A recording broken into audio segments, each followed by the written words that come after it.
नमस्कार, welcome to my channel again. Thank you for watching my channel again and again. अच्छा, आपको मैंने पहले बताया था कि भाई इलेक्शन प्रोसेस में पहले मैंने एक नंबर का वीडियो बनाया था। अभी दूसरा वीडियो डिटेल्स में इलेक्शन प्रोसेस कैसे होना चाहिए उसके बारे में मैं डिटेल्स में आपको बताऊंगा। यदि हम आप जानते होंगे कि भाई अभी जो इलेक्शन ख़त्म हुआ 2024 का, उसमें नियरली 44 डेज़ तक चला। उसमें 1 लाख 10 लाख से ज़्यादा पोलिंग बूथ थे और 1.5 करोड़ से ज़्यादा पोलिंग स्टाफ रखा गया था। तो आप अंदाज़ा लगा सकते हैं कि कितना खर्चा हुआ होगा। उसके बजाय मैं जो सजेस्ट करता हूँ कि हमारे जो पोस्टल इंडेक्स नंबर जो होता है इंडिया में टोटल 19,101 पोस्टल नंबर है डिफरेंट, पूरे जो 28 स्टेट्स है और 8 यूनियन टेरिटरीज़ है, वो सब मिला के 19,101 आज की तारीख में पोलिंग पिन कोड नंबर होता है। तो हमारा जो इलेक्शन रहेगा वो इलेक्शन पिन कोड के बेस पे रहेगा।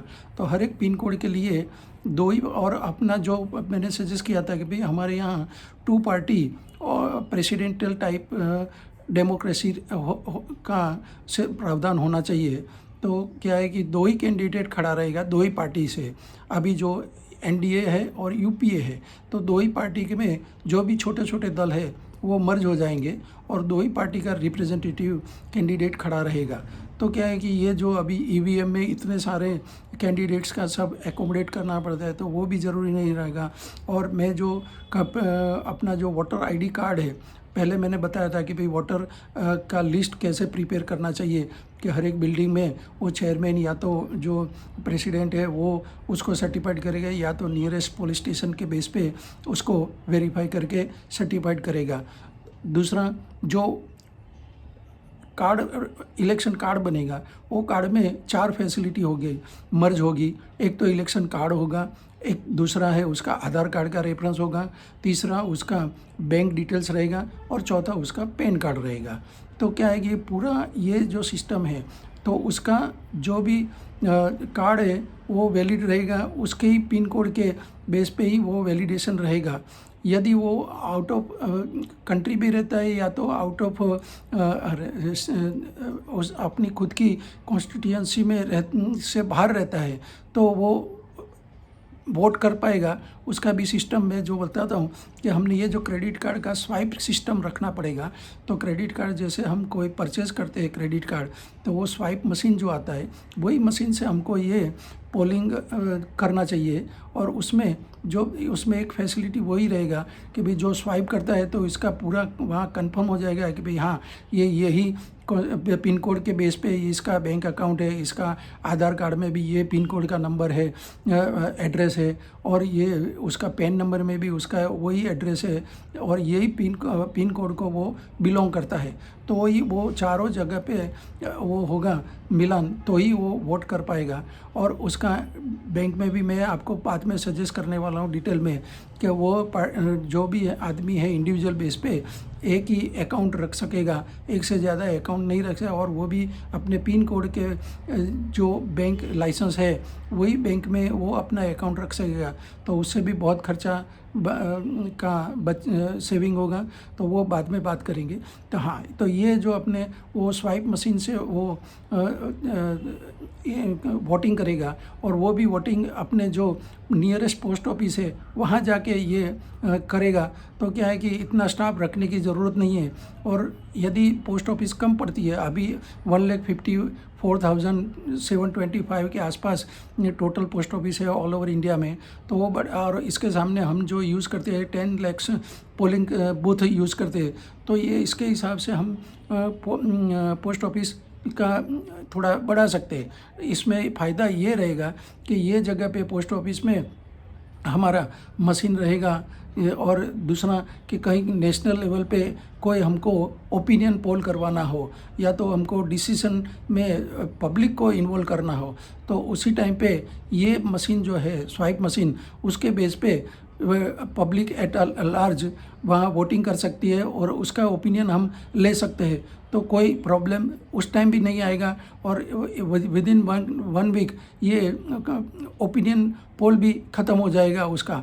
तो एक ये है। दूसरा, एक ये जो 19,101 कैंडिडेट चुने जाएंगे उसमें भी वो मैक्सिमम जो 50% से ज़्यादा वोट मिलेगा वही रिप्रेजेंट करेगा। आज की तारीख में हम देखते हैं कि भाई एक ही जगह पे मल्टीपल पार्टी के हिसाब से मोर देन 4-5 कैंडिडेट होते हैं, तो उसमें पूरा जो इलेक्शन का जो वोटर्स है वो डिवाइड हो जाता है और उसमें इनको फ़ायदा हो जाता है। वो 50 वोट के मार्जिन से भी कैंडिडेट जीत जाता है और वो भी एक्चुअल में देखने जाए तो उसको टोटल वोट्स का स्टैंड का 20 या 25% ही मिल रहा हुआ होता है, फिर भी वो इलेक्टेड कैंडिडेट हो जाता है।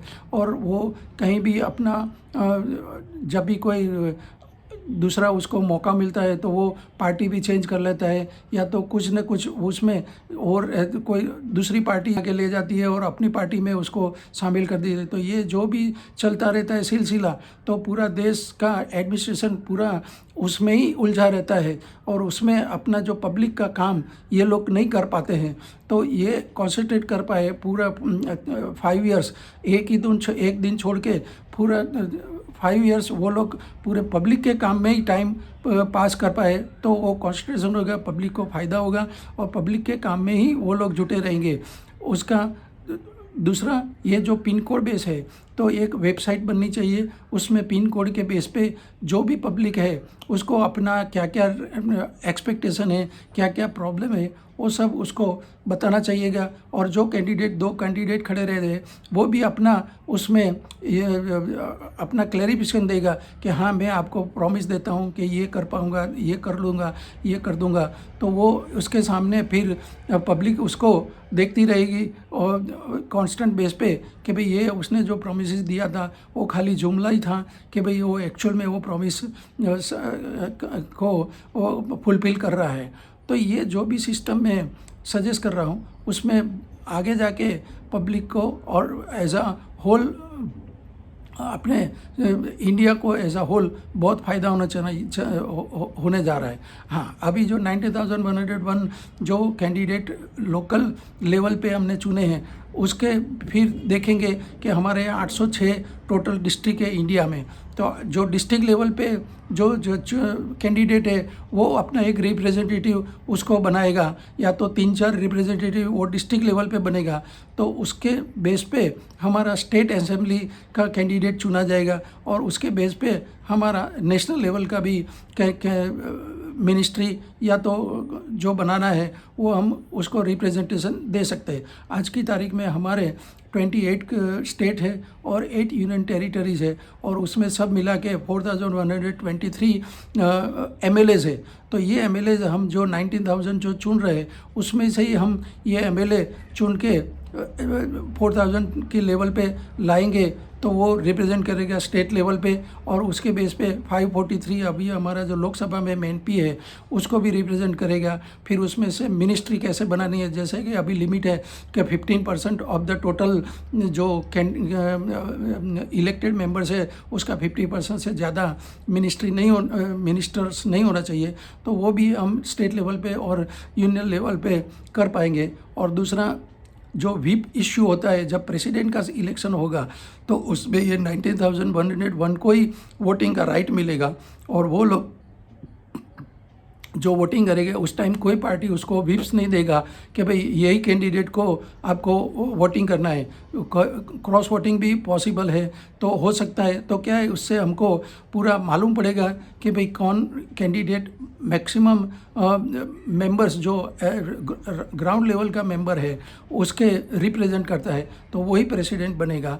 तो ये सब कुल मिला के देखने जाए तो ये सिस्टम मेरे हिसाब से बहुत बढ़िया है और उसमें मैक्सिमम फ़ायदा पब्लिक एट लार्ज होने जा रहा है। तो आप सबको विनती है कि यही पोलिंग सिस्टम को चुना जाए। Thanks for watching till the end.